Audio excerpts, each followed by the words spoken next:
सुशांत सिंह राजपूत। उम्मीद करता हूं कि आपके मानस पटल से अभी ये नाम उतरा नहीं होगा। पहले इस विषय पर 4 बातें रखूंगा, to the point, 4 points. Number 1, कई सारे ऐसे इनपुट आ चुके हैं जिनसे यह स्पष्ट हो जाता है कि सुशांत को शांत करने के लिए आत्महत्या के कुएं में ढकेलने का यह काम आखिर किया किसने है।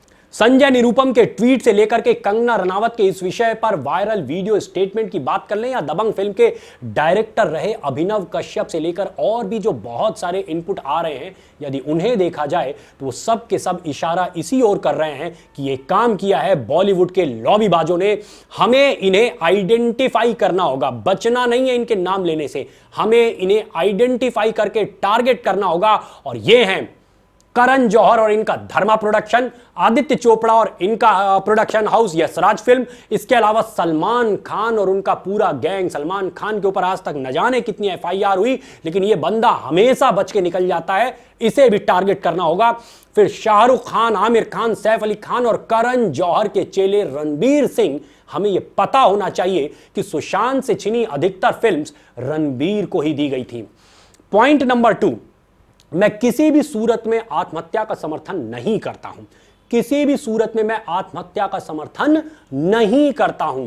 आजकल मैं वीर सावरकर पर एक वीडियो श्रृंखला बना रहा हूं। यदि आपने उसके एपिसोड्स देखे हो, 4 एपिसोड अभी उसके आ चुके हैं और 5 अभी बाकी हैं, जिसके लिए मैंने उनके ऊपर, सावरकर के ऊपर काफी रिसर्च की। 10 साल वो बंदा काला पानी की कठोर सजा भुगतता है, लेकिन बावजूद इसके आत्महत्या का विचार कभी भी उनके ऊपर हावी नहीं होने पाता है। मैं देश के युवाओं से भी कहना चाहूंगा कि हम भारत के रहने वाले हैं, जो आध्यात्म की धरती है। आप दुनिया के दुखों से ऊबकर, जितने भी आपके आसपास, चाहे आपकी उपलब्धियां हैं, अनुपलब्धियां हैं, जो आपकी आकांक्षाएं हैं वो पूर्ति नहीं हो रही है, तो भी आपको जो दुख हो रहा है, उन दुखों से ऊबकर आप अगर आत्महत्या की तरफ बढ़ते हैं, अगर आप इस शरीर का अंत करने का प्रयास करते हैं, ये ध्यान रखिए, ये जो दुख है, ये दुख आपके शरीर में नहीं बसता है, ये दुख आपके मन में बसता है, और उसके माध्यम से वो आपकी आत्मा तक पीड़ा पहुंचती है।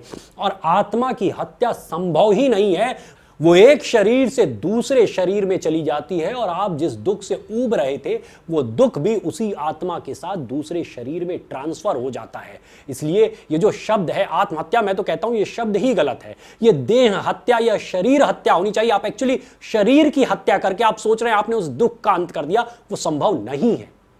तीसरा पॉइंट, अब सुशांत सिंह राजपूत तो जा चुके हैं, इसलिए ये ज्ञान की बात उन्हें नहीं समझाई जा सकती है, किंतु मैं देख रहा हूं कि उनकी मृत्यु के बाद से लगातार कुछ लोग उनके खिलाफ निगेटिव नैरेटिव चलाने का प्रयास कर रहे हैं। इसमें हो सकता है कि बॉलीवुड माफियाज जो उनके खिलाफ लगे हुए थे, वो भी कुछ हद तक इन्वॉल्व हो। ये लोग आरोप लगाते हैं कि केदारनाथ फिल्म में जो सुशांत की जो भूमिका थी वो काफी आपत्तिजनक थी, या उन्होंने जो पद्मावत फिल्म के रिलीज के वक्त कुछ कॉन्ट्रोवर्शियल स्टेटमेंट देते हुए अपना सरनेम राजपूत हटा लिया था, ये उससे अप्रसन्न होकर इनके खिलाफ एक नैरेटिव चलाने का प्रयास कर रहे हैं। जो लोग पूर्वाग्रह से ग्रसित नहीं हैं, लेकिन हां उनके दिमाग में ये डाउट उठ रहा हो, तो मैं उन लोगों से सिर्फ एक सिंपल सा प्रश्न पूछना चाहता हूं। जरा सोच के बताइए कि जो व्यक्ति इन बॉलीवुड माफियाओं की वजह से इस स्तर तक दबाव में आ गया कि महज 34 साल की छोटी सी उम्र में वो आत्महत्या करने को प्रेरित हो जाता है, क्या उस पर वही दबाव लगाकर जो आप कंट्रोवर्शियल स्टेटमेंट की बात कर रहे हैं या रोल की बात कर रहे हैं, क्या उस पर दबाव लगाकर वो काम उससे नहीं कराया जा सकता था?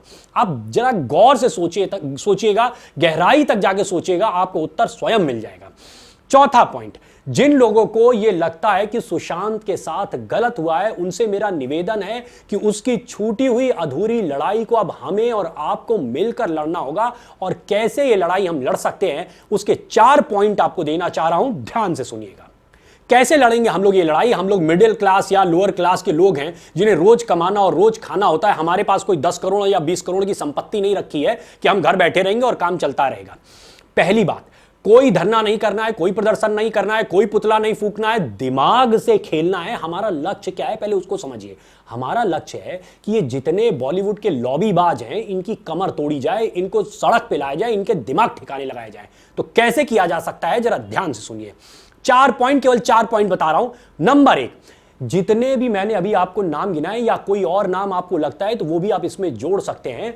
इन सभी की जितनी भी फिल्में आती हैं हमें पूरी तरीके से इनका बायकॉट करना है, यानी कि ना हम हॉल में जाकर इनकी फिल्म देखेंगे, ना ही हम इनकी जितने ऑनलाइन प्लेटफॉर्म पे फिल्में आती हैं, आजकल नेटफ्लिक्स वगैरह पे आने लगी हैं, तो जितने भी ये फिल्में आती हैं चाहे हॉल में या किसी ऑनलाइन प्लेटफॉर्म पे, कसम खा लीजिए कि हम इनकी कोई फिल्म नहीं देखेंगे और कतई नहीं देखेंगे।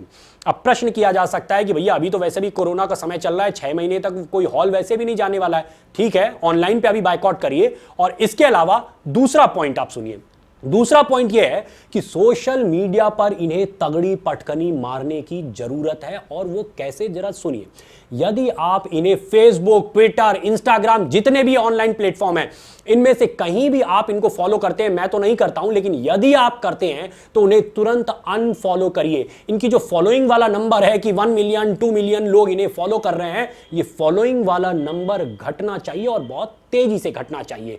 दूसरी चीज कि YouTube पे जहां भी इनके आपको वीडियो मिले, मतलब प्रोमो के, इंटरव्यू के, ट्रेलर के, जितने भी वीडियो मिल रहे हैं या गानों के, जो भी आपको इनके वीडियो मिलते हैं, उसके नीचे 2 बटन होते हैं, ध्यान रखिए। एक होता है ऐसे करके लाइक का और एक होता है अनलाइक का, डिसलाइक का बल्कि। तो अगर आपने कभी इसको लाइक कर रखा है उनके किसी वीडियो को, तुरंत उसे डिसलाइक करिए। ढूंढ ढूंढ के इनके वीडियोस को डिसलाइक करिए। ऐसा होना चाहिए कि इनके वीडियोस पे अगर पता चले कि 1 मिलियन लाइक्स हैं तो 15 मिलियन उसके ऊपर डिसलाइक होने चाहिए। तीसरा पॉइंट है, तीसरा बिंदु जो हमें करना है और बहुत इंपॉर्टेंट है इनकी कमर तोड़ने के लिए। जिस भी ब्रांड का ये एंडोर्समेंट करते हैं, यानी प्रचार करते हैं, बहुत सारी कंपनियों के प्रचार करते हैं जिससे ये मोटा पैसा कमाते हैं, फिल्मों से ज्यादा पैसा ये ऐड से कमा लेते हैं। बहुत कम टाइम का ऐड होता है और बहुत मोटा पैसा ये लेते हैं। मैंने इन्हें 1 हफ्ते की वार्निंग दी है। कल यानी 18 जून को मैंने जितनी भी कंपनीज है एक आपको लिस्ट दे रहा हूं, और अगर कोई कंपनी छूटी है तो आप इसमें कंपनी जोड़ भी सकते हैं। मैंने कल यानी 18 जून को इन कंपनीज को ट्वीट किया है कि यदि 25 जून के बाद आपकी कंपनी के ऐड में हमने इन्हें देखा तो हम आपका प्रोडक्ट इस्तेमाल करना बंद कर देंगे। आपको भी यही काम करना है with the hashtag boycott Bollywood mafia brands. Spelling ठीक से देख लीजिएगा, ये स्पेलिंग थोड़ी लंबी है लेकिन ठीक है। इसी स्पेलिंग के साथ आपको इसी हैशटैग के साथ ट्वीट करने हैं। आप मेरे ट्विटर हैंडल पर जाकर उदाहरण देख सकते हैं। My Twitter handle is @Omendra Bharat, OMENDRABHARAT। चौथा पॉइंट, और चौथे पॉइंट के लिए मैं पहले आपसे 2 सवाल करता हूं। पहला सवाल कि बॉलीवुड किस रूप में जाना जाता है? बॉलीवुड जाना जाता है हिंदी फिल्म इंडस्ट्री के रूप में। दूसरा सवाल कि भारत में सबसे बड़ा हिंदी भाषी राज्य कौन सा है? यह उत्तर प्रदेश। तो मैं आपसे यह कहना चाहता हूं कि भैया उत्तर प्रदेश के मुख्यमंत्री आदित्यनाथ से निवेदन करिए, मैंने भी उनसे ट्वीट करके निवेदन किया है कि यूपी में हिंदी फिल्म इंडस्ट्री डेवलप किया जाए। यहीं कानपुर और लखनऊ के बीच में यह इंडस्ट्री डेवलप हो सकती है, और अगर यहां पे यह इंडस्ट्री डेवलप होती है तो पहली बात यहां पे रोजगार बढ़ेगा, और दूसरी चीज जो ये पूरा हिंदी बेल्ट है, यूपी, बिहार, राजस्थान, मध्य प्रदेश, ये जितने भी हिंदी भाषी राज्य हैं, झारखंड, इन क्षेत्रों से लोगों को मुंबई धक्के खाने के लिए नहीं जाना पड़ेगा और यहीं पे उन्हें काम भी मिलेगा। तो 4 काम करने हैं हमें। मैं एक बार रिपीट कर देता हूं, इनकी किसी भी फिल्म को किसी भी तरीके से हमें नहीं देखना है, ना हॉल में ना ऑनलाइन प्लेटफॉर्म पे। नंबर 2, सोशल मीडिया पर इनकी ऐसी की तैसी कर देनी है, हमें इन्हें अनफॉलो करना है और इनके वीडियोस को डिसलाइक करना है। नंबर 3, जो कंपनी इन्हें 25 जून के बाद अपने विज्ञापन में देखा, हमने अगर इन्होंने पहले से विज्ञापन ले रखा है उसकी कोई बात नहीं है, यदि हमने 25 जून के बाद किसी भी विज्ञापन में इन लोगों को देखा तो हम उन कंपनीज का सामान लेना बंद कर देंगे। चौथा पॉइंट, उत्तर प्रदेश में हिंदी फिल्म इंडस्ट्री को विकसित किया जाए, इसका निवेदन हम उत्तर प्रदेश सरकार से करते हैं। याद रखिएगा कि जेसिका लाल हत्याकांड में कोर्ट द्वारा सभी अपराधियों को बरी करने के बाद पब्लिक की भयंकर मांग पर फाइलें फिर से खुली थीं और अपराधी मनु शर्मा को उम्र कैद की सजा हुई थी। इसलिए हम भले मिडिल क्लास या लोअर क्लास में आते हो, हमारे पास बहुत ताकत है। विश्वास करके देखिए, जो 4 हथियार मैंने आपको बताए हैं उनका इस्तेमाल करके देखिए, 1 से 2 महीने के अंदर ये सारे के सारे लॉबीबाज घुटने टेक देंगे। आप केवल इसको एक्सपीरियंस करके देखिए। जय हिंद, जय भारत।